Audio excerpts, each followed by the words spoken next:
do we take what we've discovered from the field and translate that into actionable steps to build policy and how to advise the Senate on policies that have to do with gender. And I think this conversation is very essential. A lot of times we talk about sexual violence or gender-based violence in general. So we need to address this issue. And so I'm so happy for this program. Although I don't know the details, but I can see that you are bringing these young ladies together, and some of us, the mothers amongst you, discuss issues that will help us.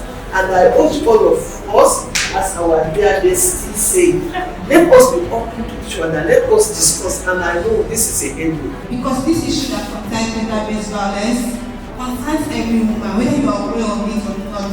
It's something that affects our life, old, young, or people in between. I've heard people tell me, how much are people paying for this work that you're doing? This your work, when does it? When you're working with human beings, social behavioral change, people can't see the immediate effect. It's not like building a hospital and then leaving. So people are asking you, this work that you're doing, so where's the result? You like suffer head. I've heard people say, like, with my family members, you like suffer head too much. Do something that at least you don't like relaxing and resting. And then you hear people even giving you tasks. Women leader, vital, freedom. It's just, and even women sometimes say that. And for you, you know where you're going, and you remain consistent. So for me, the excitement for me about what movement is that there are more voices, and it's public. It is in everybody's face, and you cannot do anything about it. And there are so many channels through which these movements are happening. For me, it's not that it has just become popular. It has become very influential, where people, there are diverse ways where we are tackling this movement is moving forward. We have emerging solutions from digital violence address, you are addressing physical, so you're even having 16 days of activism, and even people that are not working in this space normally are jumping on it with you. And you can see that it's not a thing of media cerebral. Something as simple as maybe visiting, because I come from a very conservative, traditional family, and I will contest things like, why do I have to wash plates when I have younger cousins? So say it's Christmas and everybody's back home.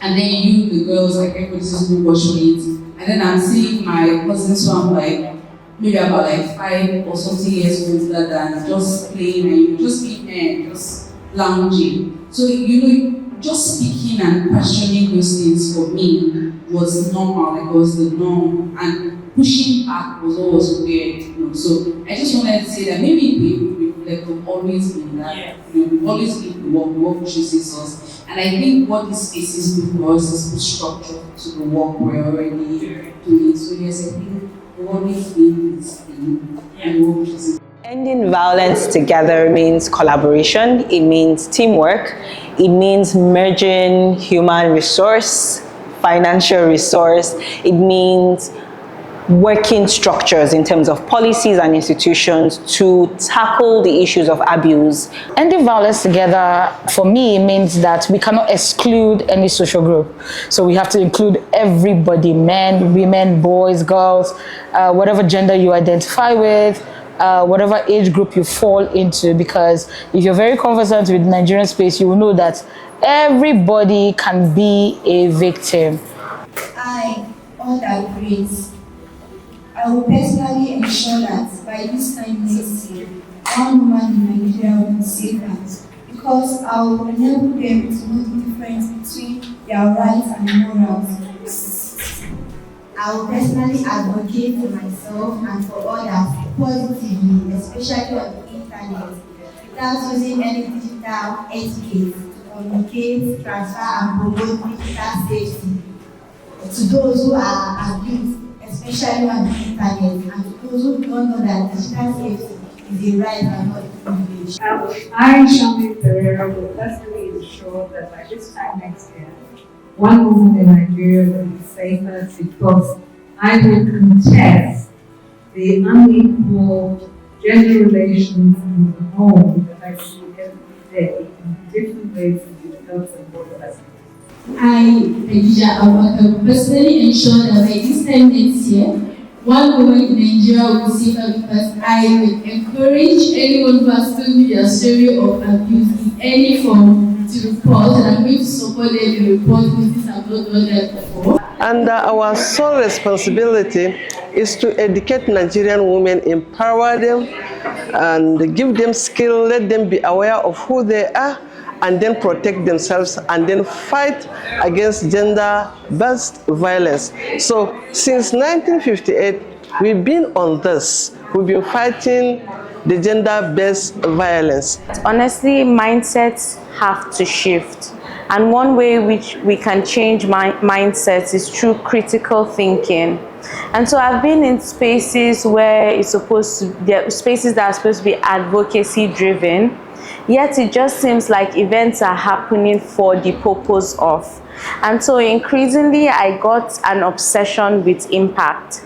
And for me, the collective of defining moments that have shaped my journey has come from a yearning for impact. I personally ensure that by this time next year, one woman in Nigeria will be saved up, because I'll become an activist and I'll see something to say. And I'll also use my story to encourage others.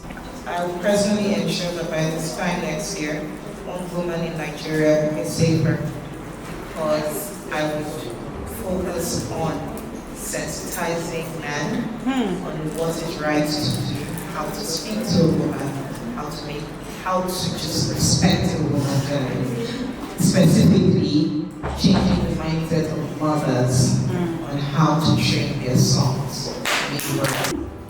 I will personally ensure that by this time next year, one woman in Nigeria will see her, because I'll be a friend and someone who talks to share with.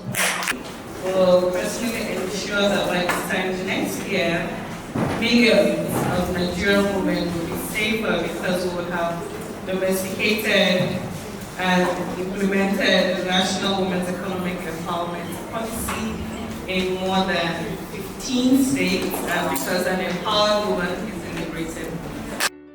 I work in disability space, and we know what comes with disability. Low self-esteem comes with disability a lot, so it's almost impossible to be in a space with persons with disability, not having people who believe in themselves. I think one policy change will be taking reporting seriously. Creating safe spaces for women to be able to report these crimes and be taken seriously. The challenges they had that we discussed with them is that parents are not friendly with them, that whenever they come to report issues, either the father, the mother, uncles, whoever, they will say it's because of the way they behave, that is why they were being targeted and all that. So I think men need to be at the table. I think religious leaders need to be at the table. I think parents, if you're a parent, you need to be at this table, because you're talking about the future of your children, whether you have a girl child or not, right? GBV is not a women issue. It affects women a lot, but it's not a women issue. So I think everybody that should be at the table is currently at the table.